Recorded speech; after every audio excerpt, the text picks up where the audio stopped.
Hello tout le monde, bienvenue sur ma chaîne, j'espère que vous allez bien. Aujourd'hui on se retrouve avec la vidéo la plus importante que je puisse mettre sur ma chaîne, la plus importante à mes yeux. C'est vraiment un sujet hyper délicat pour moi et j'ai vraiment envie de cracher le morceau en fait, parce que c'est quelque chose que je garde en moi et que j'ai dit à très peu de gens. Enjoy Phoenix en a beaucoup parlé dans sa vidéo qui a le même titre en fait. Enfin moi dès que j'ai vu cette vidéo en fait j'étais sur le cul parce que je voyais que j'étais pas la seule à avoir subi ce genre de choses et je le savais déjà, mais c'était plus concret en fait de savoir que on est énormément à subir du harcèlement scolaire. Et le pire c'est que je veux dire c'est même pas le seul, parce qu'il y a d'autres formes de harcèlement et on en parle trop peu. C'est un sujet qui commence à faire du bruit mais pas assez à mon goût. Moi j'ai envie que ce soit un sujet énormément abordé, et je veux dire au lycée on m'en a parlé dans aucune de mes classes, c'est à dire que moi là j'ai fini, je suis sortie du lycée. Pour ceux et celles qui arrivent pour la première fois sur ma chaîne, j'ai 19 ans et j'ai subi du harcèlement pendant 3 ans, au passage en 4ème et même avant, du coup 5ème, 4ème, 3ème, seconde. Donc voilà, j'avais envie d'en parler dans cette vidéo parce que j'ai été harcelée mentalement, enfin harcelée, du harcèlement psychologique, du harcèlement sexuel et du cyberharcèlement. Du coup je pense que c'est important de le dire à quelqu'un, et sur YouTube c'est un peu c'est un peu la sphère qui permet de faire du bruit sur des sujets comme ça. Et ça fait partie de mon passé maintenant, mais c'est super douloureux d'en reparler, et surtout le fait d'avoir réfléchi pour cette vidéo, ça m'a fait énormément ruminer. J'ai eu beaucoup d'idées noires et vraiment des démons qui me pèsent la conscience. Pas la conscience, non, parce que moi j'ai rien fait de mal en fait, mais qui me pèsent sur le cœur. Et enfin, c'est vraiment la vidéo qui me tient le plus à cœur de tourner de toutes les vidéos que j'ai faites, et là j'en ai déjà fait 37. Du coup j'espère que vous comprendrez, que vous serez compréhensif, que ça va pas vous faire trop déprimer, mais que ça va faire prendre conscience à ceux qui n'ont jamais rien vu, à ceux qui ont juste été spectateurs de harcèlement, qui n'ont rien fait. Vous n'êtes pas les seuls, je crois que je l'ai déjà été aussi, malheureusement. Ceux qui ont été harcelés, qu'ils aient quelqu'un qui puisse les écouter et leur répondre. Et ceux qui ont harcelé des gens, que je vous dise clairement que vous êtes cons quoi. Parce que en fait on sait pas, on croit que c'est drôle en fait de faire partie du groupe et de prendre quelqu'un en bouc émissaire pour le moment, du genre vous vous sentez faire partie d'une bande, du genre ah ouais, si je rigole avec eux et que je me moque de cette personne, je vais me sentir mieux en fait. Mais au fond vous êtes un peu crétin de faire ça. Non, parce que je veux dire ça va détruire la personne en face. Si vous êtes un petit peu choqué, vous n'êtes pas obligé de regarder la vidéo jusqu'à la fin. Il y aura quand même des limites d'âge à respecter, parce que si vous êtes trop jeune, je vous conseille de passer cette vidéo, ou enfin voilà, prenez cette vidéo avec des pincettes si vous êtes très jeune. Mais voilà, j'ai envie de faire un warning pour tout le monde, vraiment. Et surtout au milieu scolaire en fait, c'est là que ça arrive le plus souvent, parce que enfin, moi j'ai une mauvaise expérience avec les gars, mais il y aura aussi des filles dans le tas. Du coup c'est vraiment l'adolescence, l'âge où il y a des espèces de clans, etc. Du coup c'est vraiment super important pour moi d'en parler. Et je vous donnerai les petites solutions que j'ai trouvées à la fin pour me sentir énormément mieux. Du coup restez jusqu'à la fin. Mais je vais d'abord vous raconter mon histoire qui n'est vraiment pas drôle. Désolée, je peux paraître un petit peu agressive dans cette vidéo, mais je pense que ça va peut-être arrêter, mais c'est soit ça, soit je pleure. Donc. Du coup, en 5ème, c'était ma 2e année dans mon nouveau collège. Parce que au passage en 6ème, en fait, j'ai changé d'établissement. Et la 6ème s'est bien passée parce que j'avais des super bonnes notes, j'avais pas trop d'amis, j'étais pas très bien, pas très à l'aise, pas trop en confiance, parce que j'étais pas populaire du tout en 6ème. Mais j'avais un petit noyau, et j'avais des super bonnes notes, j'étais 3ème de ma classe et tout se passait bien. Mais ensuite, en passant en 5ème, il y a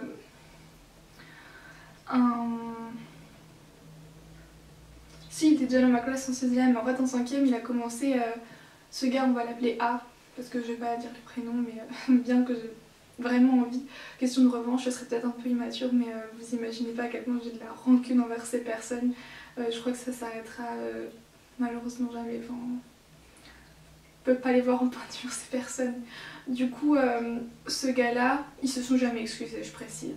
Rien qu'en 5ème, il avait une envie folle de parler de sexe et de cul tout le temps. Enfin, je veux dire, en 5ème quoi. Il y a des limites à tout. Je veux dire, il était vraiment précoce. Oui, il était précoce en plus parce qu'il avait sauté une classe, c'est peut-être ça, enfin... C'est triste, hein. Donc ce gars, il m'envoyait des mots en cours. Je me souviens que c'était... Le souvenir qui me marque le plus, c'est que c'était en cours de français et je me souviens de la salle et je me souviens exactement de la place à laquelle j'étais. Il m'envoyait des mots, la prof ne voyait pas et il me passait des mots comme ça et à chaque fois c'était...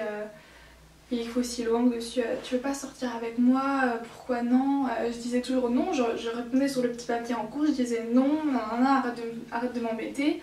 Enfin je voulais pas en fait, j'étais pas amoureuse de lui, j'étais amoureuse d'un autre gars. Et enfin voilà, on s'en fiche.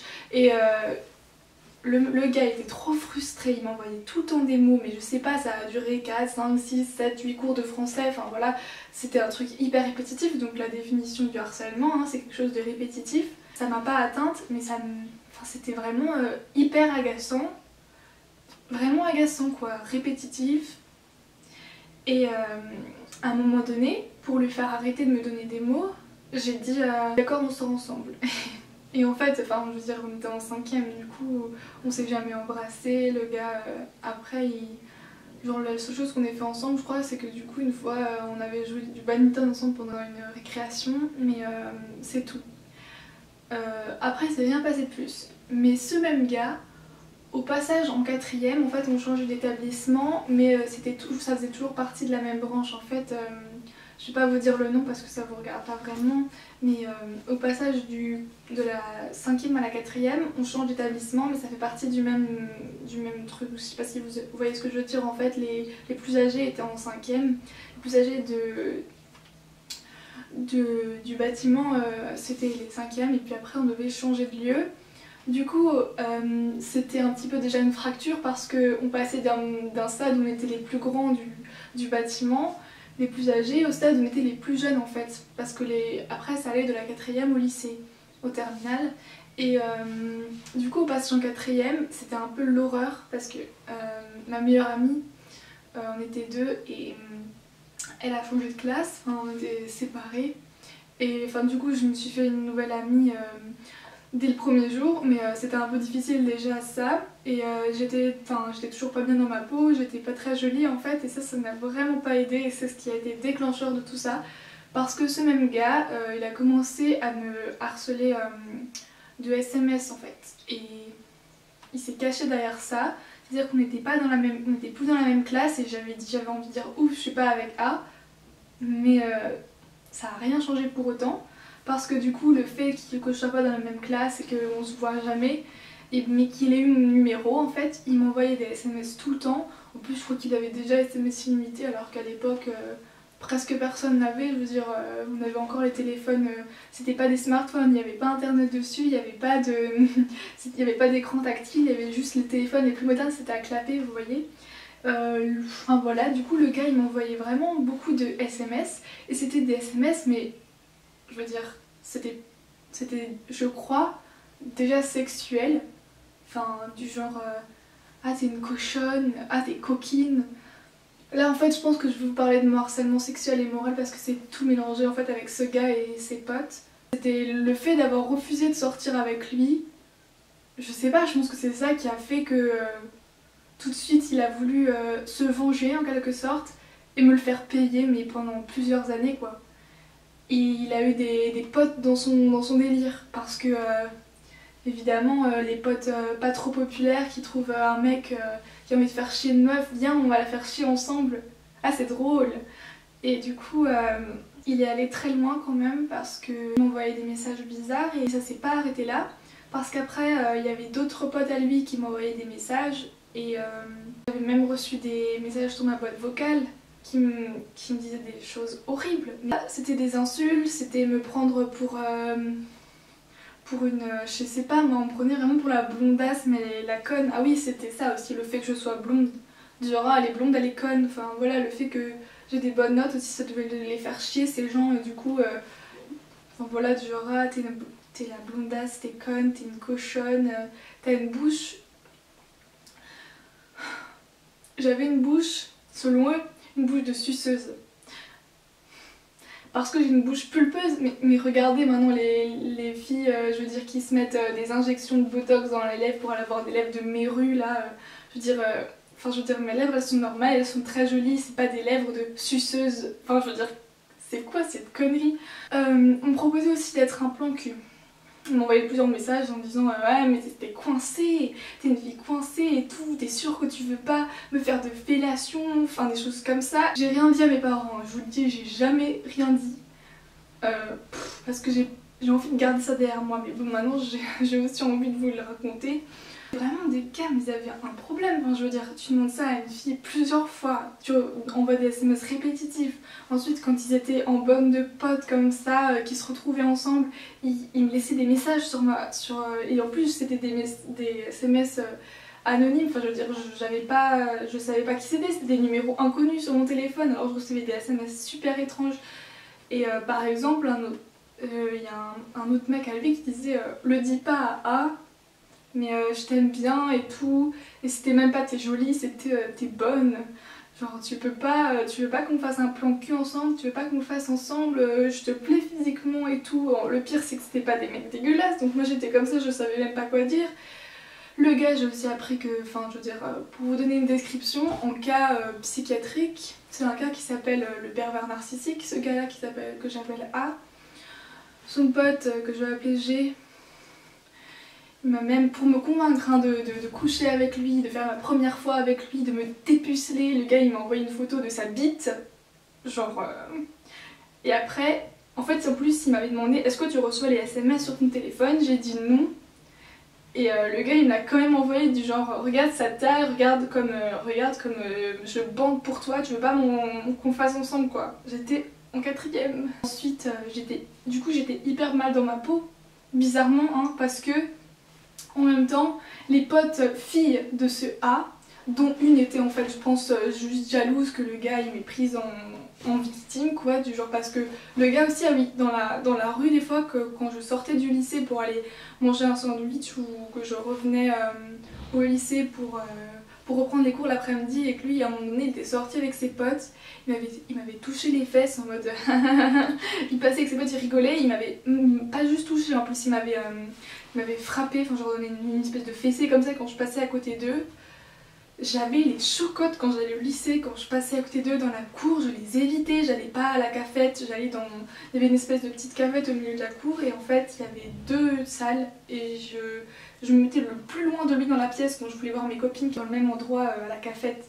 Il repassait derrière moi et le mec il continuait à me taper les fesses, c'est ce que j'appelle du harcèlement sexuel, pour le faire mariner. La seule solution que j'avais trouvée c'était de dire...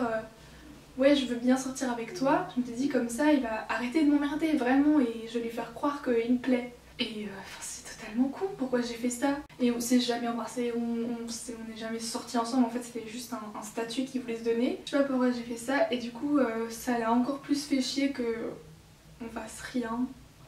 Que j'ai juste dit oui mais qu'au final je sois toujours coincée parce que je reste dans mon coin. Donc la meuf qui l'aimait, on va appeler C.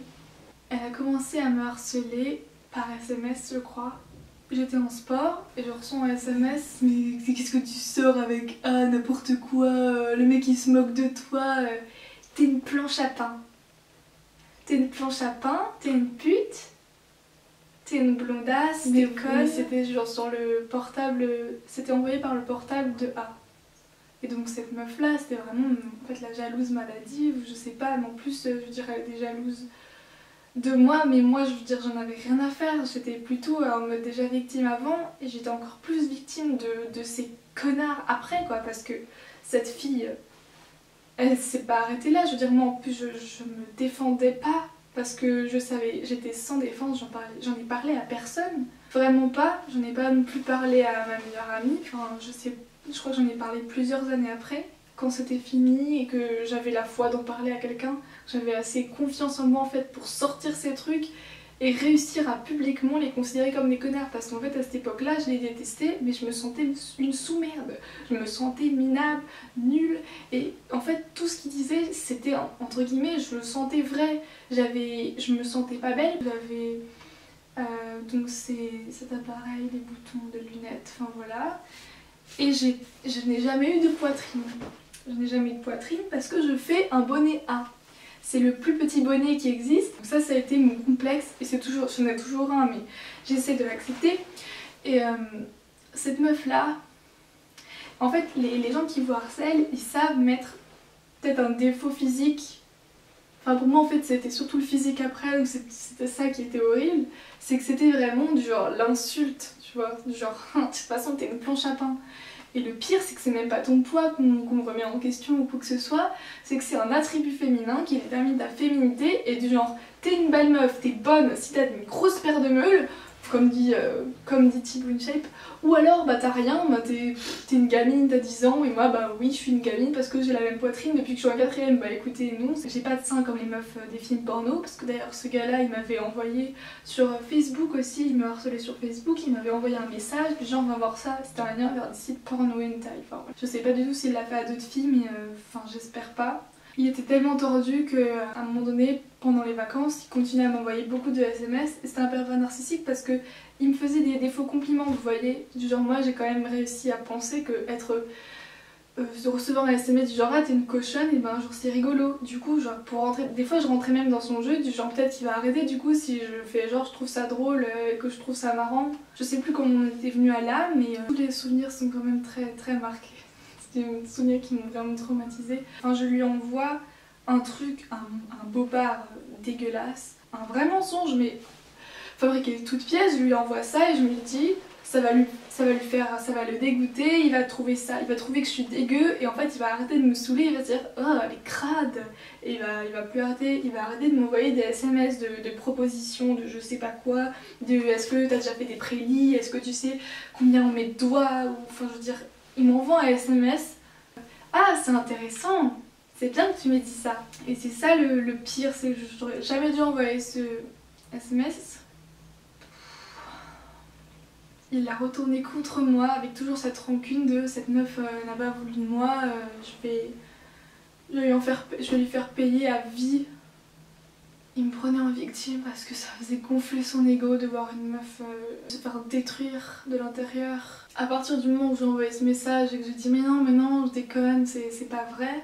Vous dites ça à quelqu'un quand vous venez de révéler peut-être un secret, et ben il va tout de suite penser mais bien sûr que si c'est vrai, tu dis ça pour te protéger et tout. Il me dit tu vas voir ce que tu vas voir. Bien sûr j'étais servie puisque au retour de vacances, à la rentrée en 3ème, il y a une énorme rumeur qui a circulé dans l'école, et une rumeur fondée sur une photo sur Facebook mise par ce gars. À l'époque sur les portables on pouvait s'envoyer des SMS à soi-même. Il a en fait renommé le contact de son répertoire. Le contact qui s'appelle vous savez moi, et en dessous il y a votre numéro, votre propre numéro de téléphone portable. Le gars il a enlevé le moi, il l'a remplacé par mon prénom, donc Marie. Il s'est envoyé un SMS à lui-même et du coup le résultat c'est qu'il y avait marqué en haut que ça venait de moi en fait, alors que c'était un SMS qui s'était à lui-même envoyé. Il a réécrit ce que j'avais marqué, mais en l'amplifiant, etc. Et après le gars il a pris un screenshot des messages où il pouvait me faire dire n'importe quoi en fait, tous les messages les plus humiliants sur votre personne. Je veux dire imaginez, je ne veux pas vous révéler ce que j'avais inventé comme mensonge totalement stupide, qu'il a screené et qu'il a mis sur Facebook en public. Et évidemment il y a eu des commentaires et des likes, plein de j'aime sur la photo et plein de commentaires en dessous de ses potes qui ont continué à me harceler après et qui m'envoient des messages comme ça.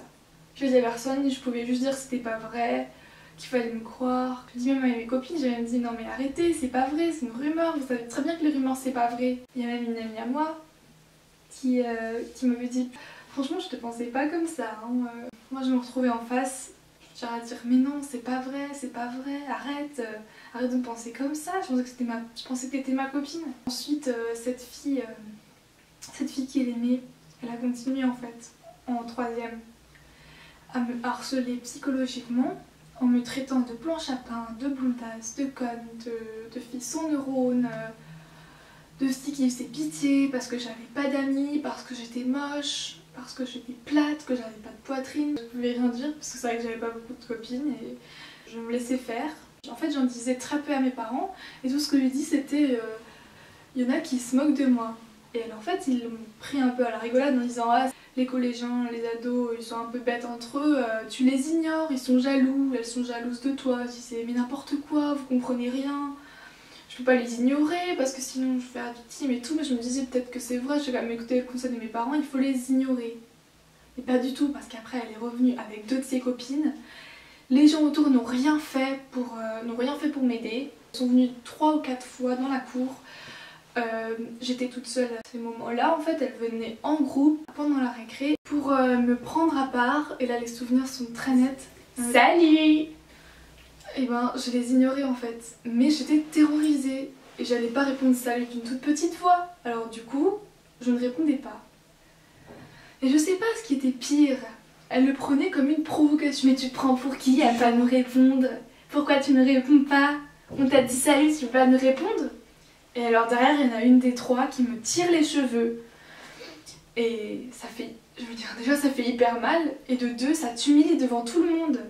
J'étais plus petite en taille et je suis assez petite de toute façon. Mais la fille, je crois qu'elle portait déjà des talons, une d'entre elles. J'étais terrorisée et cette fille après...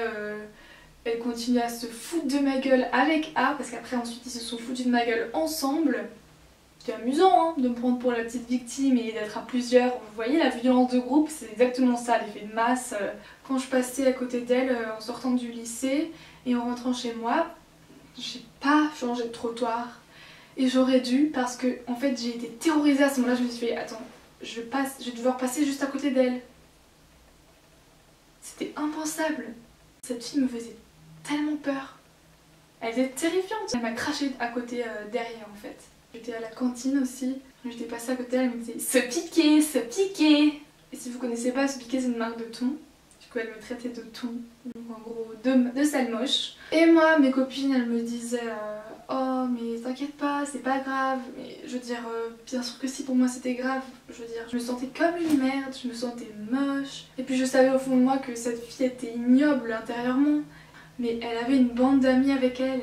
Et moi j'étais avec mes 2-3 copines à la cantine et j'étais sans défense. Même qu'une fois, je veux dire, j'avais cours et 10 minutes avant, je me rends compte que le sac que j'avais laissé, en fait, quand on rentrait dans la cantine pour faire la queue, prendre les plateaux, il fallait laisser notre sac sur une grosse étagère, un gros truc, un gros plateau avec des roulettes dessous. Et en fait, mon sac n'était plus là. J'avais cours dans 10 minutes et il était de nulle part. Et en fait, éclair de génie. Oh, et si c'était C? Et en fait, elle avait caché mon sac dans les toilettes, dans un cabinet de toilettes.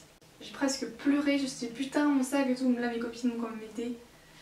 Et parce qu'en fait, elles avaient aussi peur que moi, je pense, des filles quoi. Enfin voilà, c'était vraiment très bas ce qu'elle me disait. Et je voulais vous dire que si jamais vous subissez la même chose, que vous voyez des gens qui subissent des moqueries sur le physique, sur la couleur des cheveux, sur l'intelligence, sur l'acné, sur tout ce que vous voulez, sur la popularité, sur le fait d'avoir un comportement adapté ou non, sur des rumeurs que vous entendez, si vous êtes spectateur de ça, réagissez et ne faites pas rien. Parce que moi dans la cour, il y avait des gens autour de moi au niveau des casiers. Ils me regardaient, ils se disaient oh, la pauvre, mais ils n'ont jamais réagi, ils n'ont jamais fait devant ces filles. Arrêtez! Arrêtez de la faire chier, vous voyez pas que vous l'embêtez, mais laissez-la tranquille, elle vous a rien fait la pauvre. Non, c'était... Punaise la pauvre, mais genre, ils faisaient rien en fait pour m'aider. Et moi je faisais rien pour me défendre, parce que j'avais peur et que je me sentais inférieure en fait. C'est ça aussi la peur quand on est harcelé, c'est qu'on ne le dit pas parce qu'on pense que c'est nous qui avons un problème, qu'on n'est pas normal et qu'on fait pitié, qu'on va dire à personne parce qu'on n'a pas envie en fait d'avoir des représailles en retour. Et moi je l'ai pas dit au directeur, mais ce qui m'a sauvée c'est que cette fille là et ce gars A ils ont été virés. Et c'est vraiment méchant de dire ça, mais c'était la plus belle nouvelle de ma vie quand j'ai entendu tiens, tu savais pas la nouvelle, il paraît que il va plus être au lycée après la rentrée quoi, le passage en seconde. Cette fille non plus et ses deux copines non plus. Et c'était la libération. Et j'avais une copine à qui j'ai tout raconté, je crois que c'est la seule d'ailleurs. Maintenant, j'ai aussi raconté ça à mon chéri maintenant, mais la seule fille à qui j'ai aussi tout raconté, eh bien, elle m'a beaucoup aidée parce elle a répété plusieurs fois à un gars dans ma classe qui continuait à me traiter de fille coincée, de fille qui allait finir vieille fille parce qu'elle avait jamais eu de chéri, qu'elle avait jamais couché, des choses comme ça.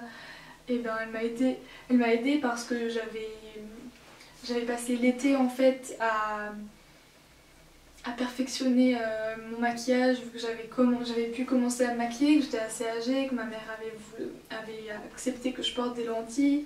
Et je me cachais aussi derrière l'eyeliner et j'en mettais tous les jours, enfin c'était vraiment le truc. Je ne me tentais pas en fait dans des fards, comme j'étais juste au collège, je mettais de l'eyeliner, du mascara, je faisais attention à mes tenues et je veux dire, je faisais tout en fait pour qu'on me fasse plus aucun reproche. J'essayais d'être irréprochable, j'avais plus de boutons, je mettais beaucoup de fond de teint, enfin voilà. Mais il y a toujours ce même gars, ce pote à A qui n'était pas viré, qui était dans ma classe en seconde et il a eu un pote qui, voilà, celui-là, c'est celui dont je vous parle. Sur Facebook, sous une de mes photos, il a commenté avec le profil d'un pote à lui, trop joli, avec un cœur, sous une de mes photos de profil. Et en fait, il était allé sur le compte de son pote, un pote qui m'avait jamais rien fait, mais j'avais été amoureuse en 4ème et ce gars-là il avait aucun sentiment pour moi et du coup je me disais pourquoi il m'a commenté trop joli alors qu'il commente jamais mes photos et que j'étais étonnée qu'il m'accepte sur Facebook. Enfin voilà, après je lui ai envoyé un message, je lui ai dit mais c'est toi qui m'as envoyé ça? Il a dit non non non c'est la lettre L. Mais là j'avais des copines et en fait ce qui a changé c'est d'avoir confiance en moi. Et je voulais vous dire à tous que qu'importe ce qu'on vous dira sur votre physique, sur votre personnalité, sur une rumeur fausse ou fondée, mais sur une rumeur, des conneries, c'est des conneries. Vous êtes au collège, vous avez toute votre vie devant vous, laissez pas des petits... Je sais pas, laissez pas ces gens vous dire du mal, vous dire des choses qu'on n'a pas le droit de dire. Parce que ça peut blesser à vie quelqu'un et pour le coup vous avez beau trouver ça drôle, réfléchissez aux conséquences et vous dites pas c'est drôle, je vais faire partie du groupe, je vais faire partie des gens qui se moquent d'eux et puis voilà.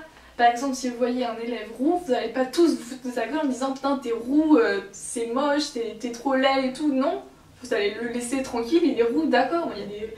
Je veux dire, qu'est-ce que ça change? La couleur des cheveux, le poids, l'embonpoint ou la maigreur, le manque de poitrine, je veux dire, on s'en fout, chacun son corps, ce qui est beau c'est la différence, c'est pas l'uniformité, c'est pas parce que maintenant le standard c'est Kim Kardashian qu'on est tous obligés de se faire refaire les meules pour avoir des meules énormes et ressembler à une meuf d'un film porno ou dans un clip de rap. Voilà, je veux dire, à un moment donné, 2 secondes, on n'est pas obligé de faire des UV et d'avoir des seins siliconés pour être belle. Et pour être femme, je suis tout aussi femme que cette C. Je suis comme je suis et point barre. Et si ça te plaît pas, ta gueule. Si jamais vous vous êtes moqué de quelqu'un, je vous ordonne juste de lui dire pardon et de ne plus jamais lui adresser la parole en fait. Et vous vous arrêtez là, mais en fait si vous n'aimez pas quelqu'un, vous n'êtes pas en fait, ne vous sentez pas obligé de lui faire sentir en fait. Vous pouvez juste l'éviter, être mature et ne pas en fait chercher à le provoquer dans la cour de récré, chercher à se foutre de sa gueule, à le descendre, parce qu'en fait quand on dit quelqu'un je me suis moquée de lui, vous vous rendez pas compte de ce que ça procure comme sensation. De se sentir humilié, de se sentir nul, de se sentir minable, de se sentir inférieur aux autres, de se sentir différent, de se sentir bête en fait, de se sentir nul. Si vous êtes spectateur, faites quelque chose, ne laissez pas les gens dans leur merde, ne laissez pas les gens dans leur manque de confiance aidez-les. Si vous êtes des vrais amis, aidez vos amis. Vous dites pas non, c'est ses affaires, je laisse les régler toute seule. Non, on n'y arrive jamais toute seule. Et si une fille n'a pas osé vous raconter, même si c'est votre copine, vous allez pas lui faire la gueule en disant t'avais qu'à me le dire. Non, ça non plus. Vous allez l'aider. Et si il ou elle n'a pas osé vous raconter un harcèlement quelconque, et ben c'est pas sa faute. C'est juste qu'il n'a pas osé. Parce qu'il s'est dit comment elle va me regarder après, comment elle va me considérer et tout. Et je veux dire même une rumeur, etc. Pour en venir à mon harcèlement sexuel, on m'a fait du chantage. C'était un gars pendant les vacances, les grandes vacances. Je venais d'avoir mon premier copain. Quand mon copain est parti parce que il était là juste une semaine, il m'a dit ah mais Marie, tu m'avais pas dit que tu sortais avec lui. Moi si j'avais su et tout, je t'aimais bien aussi en fait. Je t'appréciais. Ce gars il est trop sympa, mais il était aussi marrant, mais il était aussi tourné sur les hormones, vous voyez. À un moment donné, un soir, il m'a envoyé un SMS. J'étais dans mon lit, hein, je parlais beaucoup avec lui par SMS. Il me dit tu veux pas sortir et tout, on peut faire l'amour. Et j'étais comme ça, non. Pourquoi? Non. Viens, sors maintenant, il faisait nuit, c'était dans un studio de vacances à la montagne. Et moi je raconte, mais non, et ben Pitom, c'est fermé, je dors, je suis dans mon lit. Oh mais c'est trop excitant, sors, viens, je vais te faire des trucs. Après je dis du coup, bah non c'est pas possible, j'ai mes règles. Et là il me sort, c'est pas grave, ça me gêne pas. Je dis j'ai pas envie. Et le gars il m'envoie, non mais de toute façon maintenant que je sais que tu voulais, que t'avais envie, et ben je vais le dire aux autres. Alors je dis, mais ça va pas de la tête, tu vas pas le dire à mes amis de vacances. Hein. Laissez-moi tranquille, je t'ai rien fait. Si vous dites à quelqu'un qui commence à vous faire du chantage, je t'ai rien fait, ne faites pas ça. Après il a voulu que je lui envoie des photos nues, sinon il allait raconter aux autres que j'avais couché, que j'avais envie de lui faire une fellation ou ce genre de truc. Ce gars il a 4 ans de plus que moi, je suis en 3e. La morale c'est que il faut jamais rester seul. Dites-le à quelqu'un en qui vous avez entièrement confiance. Si vous ne vous sentez pas de le dire à vos parents, prenez quelqu'un d'autre de votre famille, un proche sur qui vous pouvez compter, ou votre meilleur ami. Et n'ayez jamais peur de dire ça à quelqu'un. Moi je suis là, vous pouvez m'envoyer un mail également, il est dans la barre d'infos. Aucune situation n'est inextricable et je tiens vraiment à vous le préciser qu'il ne faut jamais voir un chantage, parce que maintenant sur internet on peut faire du chantage sur qui on veut, on peut inventer des choses horribles et c'est vraiment pas à prendre à la légère en fait quand vous voyez quelqu'un qui est vraiment mal, parce que je l'ai été, que c'était vraiment une période horrible, que j'y repense très souvent. Maintenant en fait ça va vraiment mieux d'en avoir parlé. Je suis super contente d'avoir pu sortir ça de moi. Mais donc parlez-en autour de vous. C'est très thérapeutique parce que les gens vont vous comprendre et ils ne vous jugeront pas. Je vous assure qu'ils ne vous jugeront pas parce que quand ils verront que vous êtes en détresse, ils ne pourront que vous aider. Je vous promets. Et si la personne en qui vous sentez vous le dire, vous pouvez m'envoyer un mail, je vous aiderai, je vous promets. C'est vraiment grave et ne perdez jamais espoir et ne vous dites jamais je m'en sortirai pas. Parce que pour vous le dire honnêtement, j'étais tellement triste que j'ai plusieurs fois eu envie de me suicider. Plusieurs fois j'ai pensé à la fenêtre de ma salle de bain, à la fenêtre de ma chambre, je me disais bien si jamais je faisais ça j'en sortirais quoi. Plus jamais il m'embêtera. Tout le monde comprendra que c'est une ordure ce type, ces filles c'est des... Et non, ne leur donnez pas cette chance de laisser tomber. Faut jamais laisser tomber et vous dire je me suicide quoi. Dites-vous que des années après, vous vous aurez une revanche sur la vie en ayant bien mieux, en ayant laissé tout ça de côté et en vous disant j'ai traversé ça, je suis toujours là maintenant, j'ai confiance en moi, je suis belle, je suis brillante et tout ce que vous voulez. Ça marche aussi pour les garçons hein, qui se sont fait harceler. Et j'ai un ami en 4e qui s'est pendu pour sûrement harcèlement parce qu'il était petit en taille, qu'il était roux. Et je ne sais quelle connerie. Enfin, je veux dire, en 4e et en cours de maths, on nous a dit M est décédé aujourd'hui. Voilà, donc ne faites pas comme lui. Et battez-vous, battez-vous, battez-vous. Dites-le autour de vous, dénoncez ces harceleurs, dénoncez. Ne leur faites pas forcément payer, je sais pas, mais n'ayez pas peur des représailles des autres. Et ayez confiance en vous. Tout le monde a sa chance, vous êtes précieux, vous n'êtes pas nuls. Vous êtes intelligent, vous êtes beau, vous êtes belle. Et tout le monde est beau à sa façon, on a tous notre petit défaut qui fait de nous quelqu'un d'unique. Et je tenais vraiment à vous transmettre ce message d'espoir parce que c'est vraiment... Le harcèlement pour moi, c'est vraiment la chose... c'est vraiment un délit en fait pour moi. Donc voilà, je vous fais d'énormes bisous. Je vous dis à lundi pour un petit cake et vraiment gros bisous quoi.